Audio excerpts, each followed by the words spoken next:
Hi, my name is Domonique Cooper.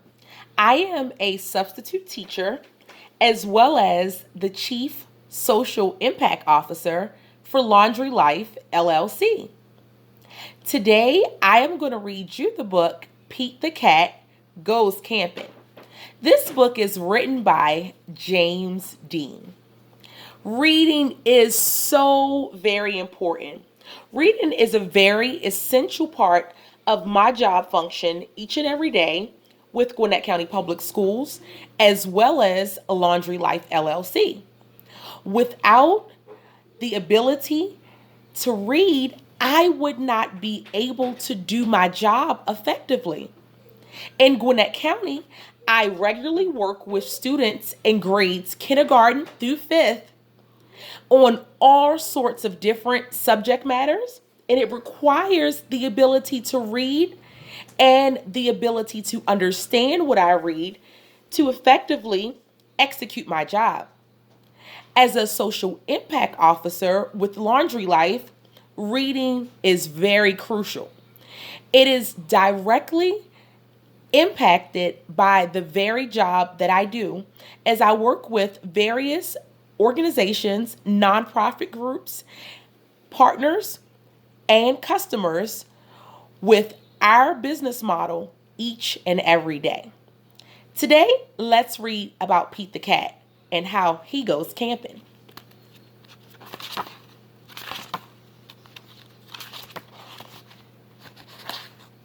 Pete is excited to go camping. This is his first time. Don't forget your sleeping bag, says Dad, or your hiking boots, says Mom. Pete can't forget his sleeping bag or his hiking boots. If so, he'll miss something very important for his camping trip. The campsite is deep in the woods. Mom and Dad set up the tent. Pete and Bob help collect sticks so they can make a fire later. Sounds like they're getting ready. They're getting their sticks together, their tent together. They are preparing for their trip. Pete and Bob go for a hike. Bob shows Pete the footprints of different animals. Do you think we'll see anything cool? Asks Pete. Maybe, says Bob. They are looking for adventure, it seems like. Let's turn the page and see what Pete and Bob come up with next. Pete and his dad go fishing. They must be very quiet, and very still to catch a fish. Fishing takes a long time. They finally catch some fish. If you guys have ever been fishing, you know that you must be very quiet and you must concentrate on what you're doing. Mom builds a fire. She cooks the fish for dinner. It tastes yummy. Sounds good. Next, Pete toasts marshmallows. Pete makes s'mores with chocolate and graham crackers.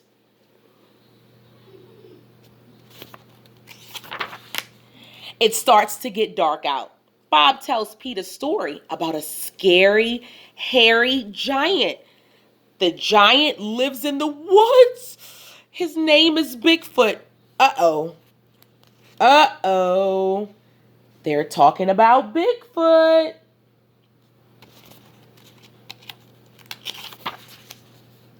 Do you think Bigfoot lives here?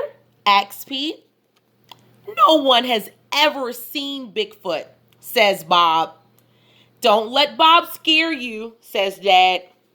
Bigfoot is not real, Mom says. Pete sighs with relief. Pete is relieved. I don't think he would have been very excited to hear about or to see Bigfoot. But if he's real, I bet he's friendly, says Dad, and likes s'mores too. That's not scary, thinks Pete. Maybe he wants a s'more. Pete leaves one for his hairy friend. Oh, wow. Pete is being super duper kind. He's going to leave Bigfoot a s'more. Pete sharing. Soon it's time for bed. Lights out, boys, Dad says. Bob and Pete share a tent. Pete gets into his sleeping bag. Ooh, it's cozy. But Pete can't sleep. I wonder why. Wonder why Pete can't sleep. I'm sure you have some pretty cool ideas. Miss Cooper does too.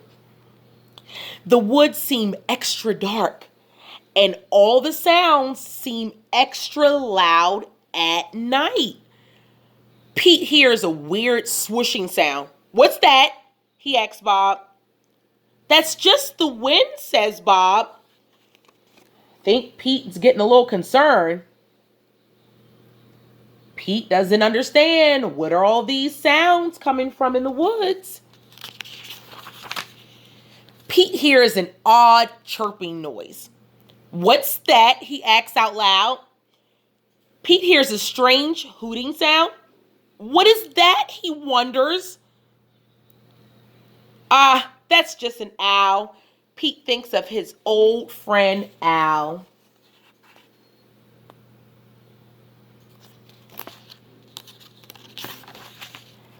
Pete hears a loud snapping sound. Crack! What is that? He wonders.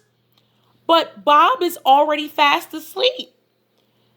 Pete listens carefully. Crack. Is it Bigfoot? Pete peeks outside. He's looking. It's too dark to see anything. Uh-oh, Pete can't see anything. It's way too dark. Seems like it's nighttime, and it's pretty late at night, too. When Pete wakes up, he checks the spot where he left the s'more for Bigfoot. The s'more is gone. Oh, wow. I wonder what happened to it. Let's turn the page. There's a note. It says, thanks for the treat, XOXO. Pete shows his family. Wow, I knew Bigfoot was real, says Bob. So look at that. Bigfoot has even left Pete a note. How cool.